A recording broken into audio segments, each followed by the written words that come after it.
Bismillahirrahmanirrahim. Assalamualaikum warahmatullahi wabarakatuh. Salam sehat, selamat datang kepada seluruh mahasiswa baru Stikes Kuningan tahun akademik 2020-2021 yang insya Allah kita akan melaksanakan kegiatan PKKMB. Saya perkenalkan, nama saya Cecep Heriana. Saya bertugas menjadi Wakil Ketua 1 Bidang Akademik di Stikes Kuningan. Hari ini saya akan menyampaikan materi tentang revolusi mental untuk mahasiswa kesehatan Indonesia, di mana ini salah satu materi wajib yang diberikan di PKKMB tahun ini. Saya sedikit mereview bahwa revolusi mental menjadi penting bagi mahasiswa baru, terutama mahasiswa Stikes Kuningan, karena kita tahu bahwa gambaran situasi pelayanan publik di Indonesia dari dulu sampai dengan sekarang misalnya, kita melihat ada beberapa mental block yang tidak ramah terhadap masyarakat, tidak aware terhadap kondisi masyarakat. Oleh karena itu, revolusi mental menjadi salah satu program yang diberikan atau yang dicanangkan oleh pemerintah saat ini. Kalau kita lihat situasinya bahwa ketika kita masuk layanan publik di mana tiba-tiba kita tidak mendapatkan sesuai dengan ekspektasi kita, maka sebenarnya ada persoalan mental yang perlu diperbaiki. Dan akhirnya ada program revolusi mental membantu merubah mindset, merubah cara pandang para petugas layanan kesehatan atau layanan publik lainnya, sehingga ini penting dipahami oleh seluruh mahasiswa di Stikes Kuningan. Ada 3 nilai revolusi mental. Yang pertama adalah integritas. Integritas ini adalah kejujuran, dapat dipercaya, berkarakter, dan berintegritas ini menjadi satu hal penting bagi seluruh mahasiswa, bagi seluruh calon tenaga kesehatan. Termasuk di mahasiswa Stikes Kuningan, kita memulai dengan integritas yang tinggi, dengan kejujuran yang tinggi. Yang kedua adalah kerja keras. Kerja keras ini termasuk di dalamnya adalah etos kerja, motivasi kerja yang kuat, kemudian daya saing, optimisme yang tinggi, inovatif terhadap permasalahan, untuk mengatasi masalah, atau produktif dalam berbagai meningkatkan layanan-layanan, meningkatkan kemampuan, meningkatkan nilai ekonomi. Nah, ini penting bagi seluruh mahasiswa dan perlu kita tanamkan bersama.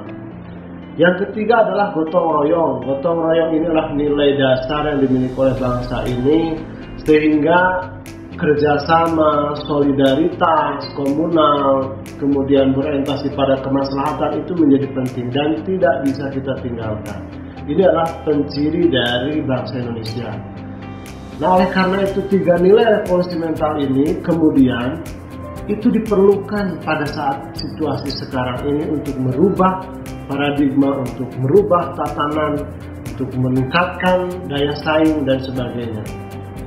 Ada satu kutipan yang diambil dari websitenya revolusimental.co.id. Kenapa perlu revolusi mental? Revolusi mental ini salah satu yang menjadi solusi karena ada persoalan yang menarik. Ada satu pernyataan dari tokoh SM adalah respon pemerintah lama, masyarakat menyelesaikan masalah dengan caranya sendiri.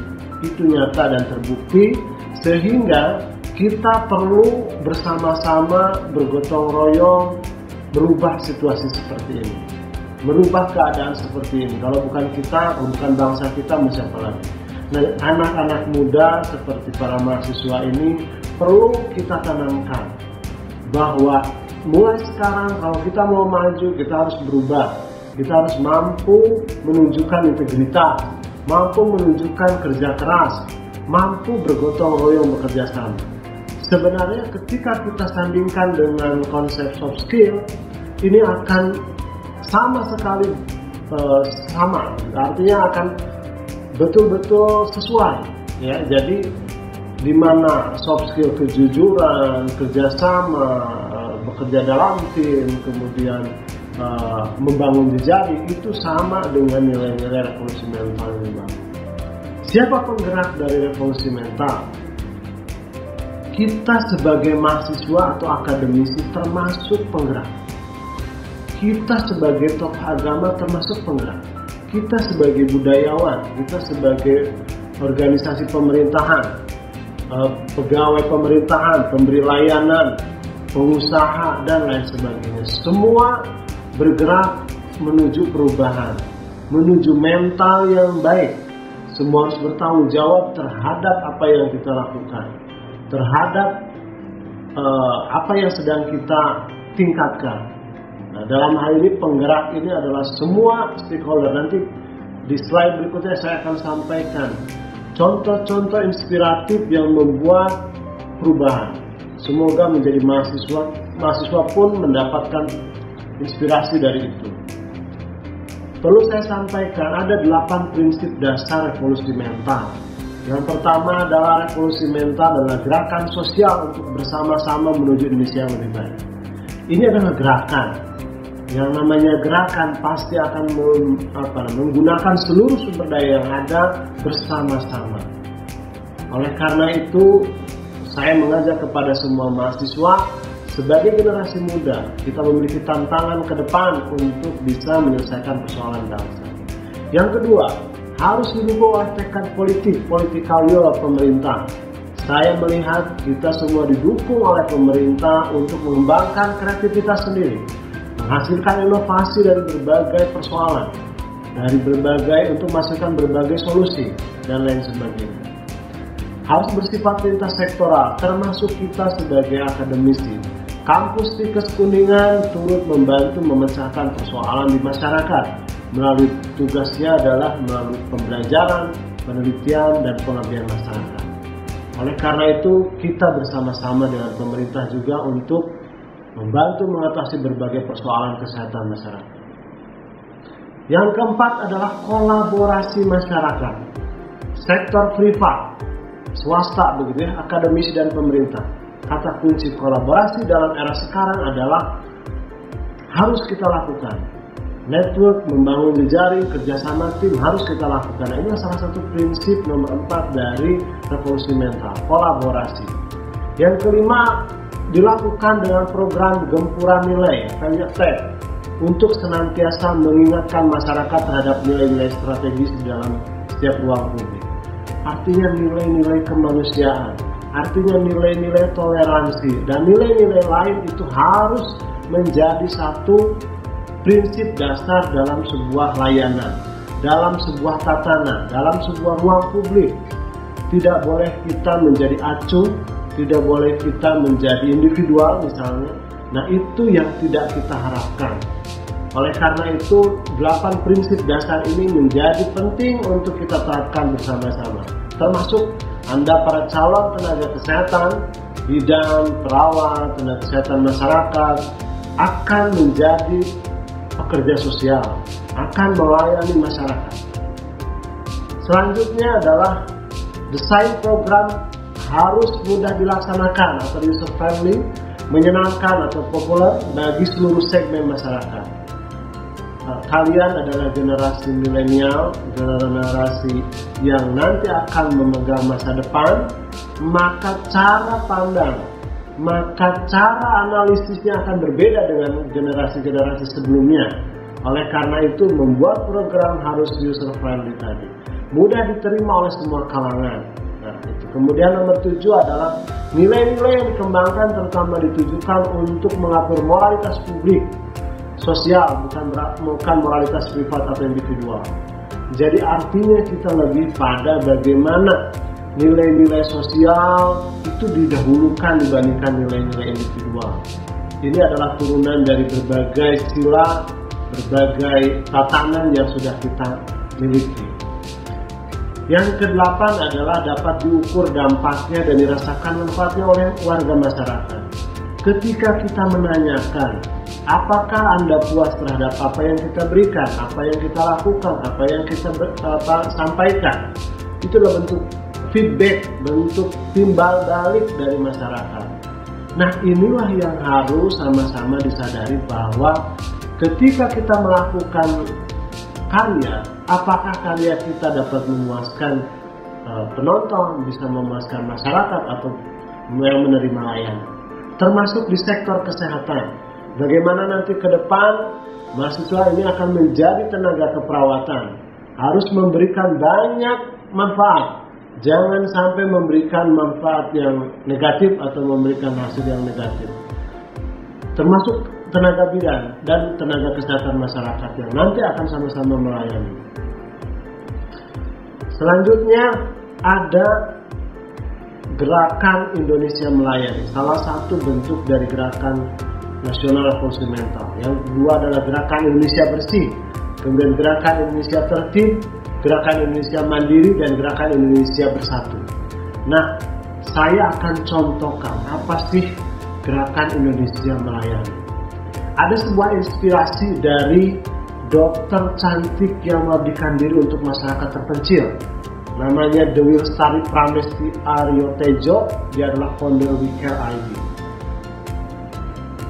Adalah wanita yang mengabdikan diri di daerah NTT, yang memberikan layanan dengan cuma-cuma, kemudian akhirnya mendapatkan banyak penghargaan, mengkoleksi berbagai sumber daya. Nah, di antaranya dia mendapatkan penghargaan dari Inspiring Young Leaders 2014, The Young Health Science Scholar tahun 2015, dan Asia Social Innovation Award. Ini salah satu inspirasi buat kalian, buat para generasi muda, bahwa berbuat baik, berbakti pasti akan banyak memberikan manfaat. Selanjutnya saya akan memberikan satu tokoh inspiratif Indonesia Mandiri. Ada satu orang yang namanya Panji Ajis Pratama, 22 tahun, pemuda asal Banten. Bangun istana belajar untuk anak-anak Banten, pemuda desa ini adalah go internasional. Sampai Panji ini adalah mengumpulkan relawan kurang lebih 300 dan membina 500-an peserta didik. Luar biasa, inspiratif sekali bagi teman-teman generasi muda. Apa yang bisa kita lakukan dan mengabdikan diri kepada masyarakat pasti akan memberikan hasil yang baik, memberikan manfaat, dan bisa jadi di luar ekspektasi kita jauh lebih bagus. Banyak contoh dalam program Indonesia Mandiri ini, dalam program pendidikan ini, yang banyak mengabdikan diri kepada masyarakat kemudian menjadi justru dia banyak kesempatan go internasional seperti itu. Selanjutnya adalah tokoh inspiratif Indonesia Bersatu. Bapak Sapari, kita kenal dengan Pak D. Kalau membuka catatannya di berbagai informasi media sosial, dia adalah supir gereja beragama Islam. Setia bekerja sambil melawat toleransi. Nah, Indonesia Bersatu diperlukan untuk sama-sama kita saling memberikan toleransi. Pak D ini adalah salah satu contoh dari sekian ribu, mungkin sekian banyak orang yang memang kita sama-sama membuat toleransi, tidak saling menjelekkan satu sama lain, menghargai perbedaan, setiap perbedaan di antara kita. Kemudian ada inspirasi berikutnya saya lihat dari sebuah karya koran bekas menjadi nilai yang strategis. Inilah inspirasi Indonesia Mandiri. Ibu Novianti, dia ubah koran bekas menjadi jutaan, menjadi nilai yang tak terharga, nilai yang besar. Dia mengubah sebuah bahan koran bekas tetapi memiliki nilai jual. Nah, oleh karena itu ketika kita melihat satu peluang, ternyata sampah itu akan terus datang. Namun bagaimana cara kita mengolahnya? Ternyata ini Ibu Novianti menjadi salah satu alumni filsafat UGM yang bisa justru memberdayakan masyarakat, justru mampu meningkatkan penghasilan ekonomi. Nah, inilah inspirasi Indonesia Mandiri. Selanjutnya yang saya akan sampaikan adalah tokoh inspiratif Indonesia Bersih. Salah satu di antaranya adalah Bapak Sariban. Bapak Sariban adalah pejuang lingkungan yang berada di kota Bandung. Dia terus mempromosikan bagaimana orang harus buang sampah pada tempatnya, bagaimana orang bisa memilah sampah, bagaimana orang bisa mengelola kembali sampah. terus dia perjuangkan meskipun usianya sudah lanjut, tetapi semangatnya seperti anak muda dan mau memberikan perubahan. Bagaimana dengan kita yang jiwa muda, semangat muda, apakah sudah kita memberikan perubahan?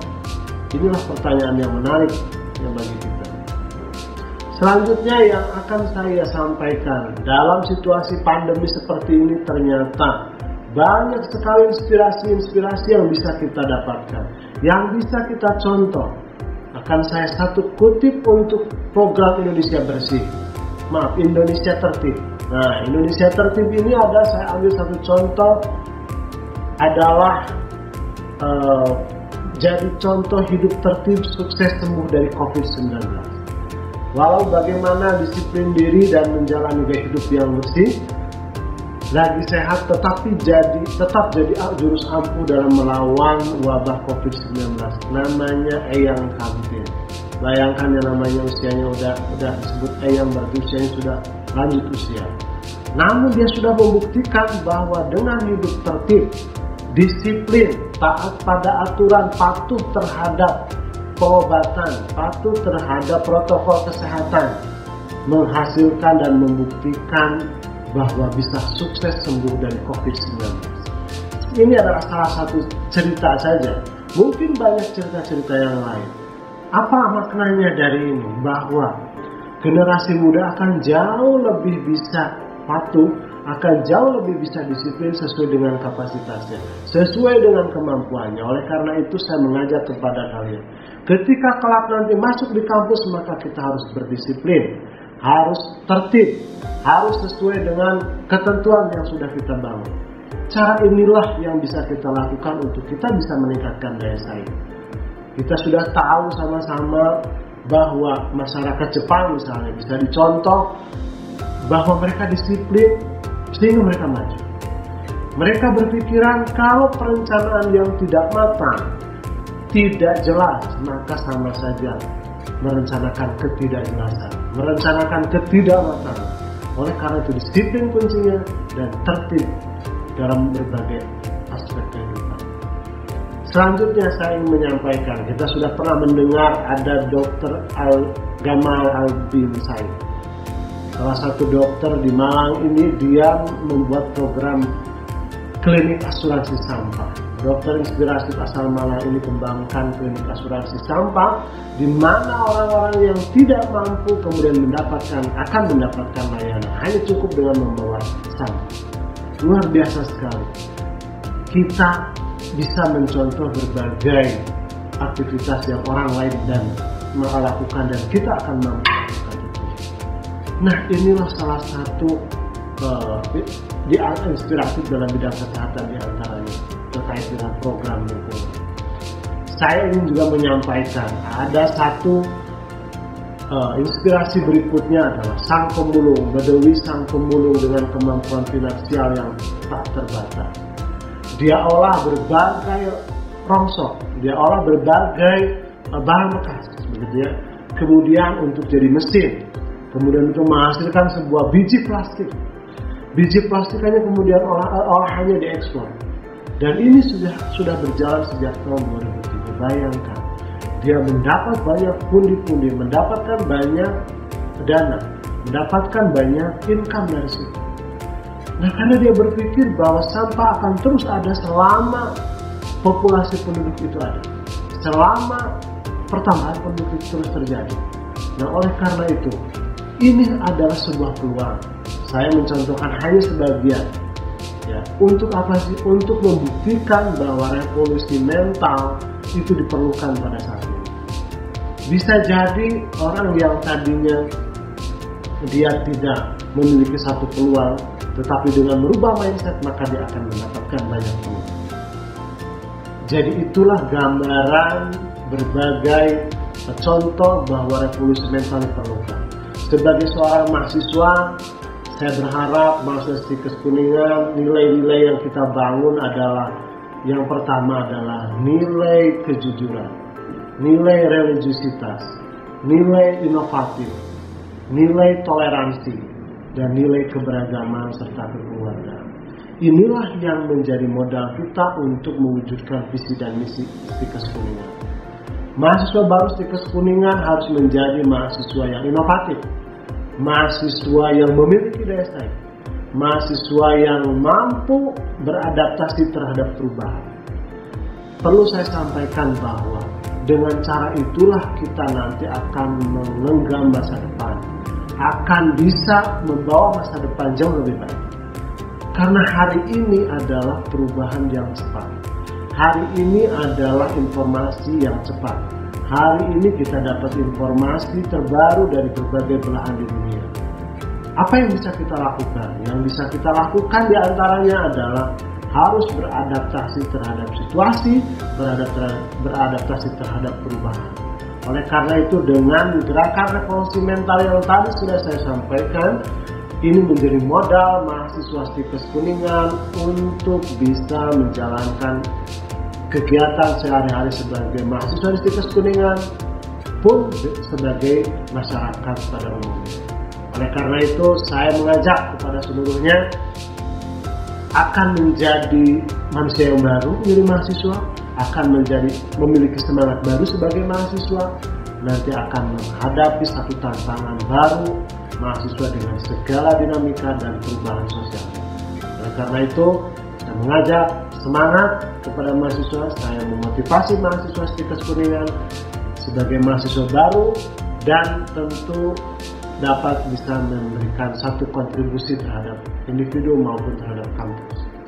Saya kira itu sebagai bagian dari brainwash ya, brainstorming juga kepada mahasiswa bahwa masuk di Stikes Kuningan harus merubah mental yang jauh lebih baik sesuai dengan program revolusi mental di Stikes Kuningan. Insya Allah masuk Stikes Kuningan akan menjadikan lulusan-lulusan yang memiliki mental yang baik. Saya kira itu, selamat bergabung di Stikes Kuningan, selamat menjalankan tugas-tugas sebagai mahasiswa, sebagai agen perubahan, karena kita memang berbeda dengan status kita sebagai siswa, karena kita jauh lebih tinggi nilainya, lebih tinggi harkatnya sebagai mahasiswa. Jadi selamat datang, selamat bergabung, silahkan mengikuti berbagai kegiatan yang ada di Stikes Kuningan. Kami menerima dengan senang hati. Persiapkan masa depan dengan cara memperbanyak pengalaman, memperbanyak ilmu dan pengetahuan di selama mahasiswa. Dengan demikian saya akhiri, terima kasih atas perhatian dan segala atensinya. Memilih Stikes Kuningan menjadi salah satu bagian perjalanan pendidikan adik-adik semua. Terima kasih, mohon maaf segala kekurangan saya. Wassalamualaikum warahmatullahi wabarakatuh.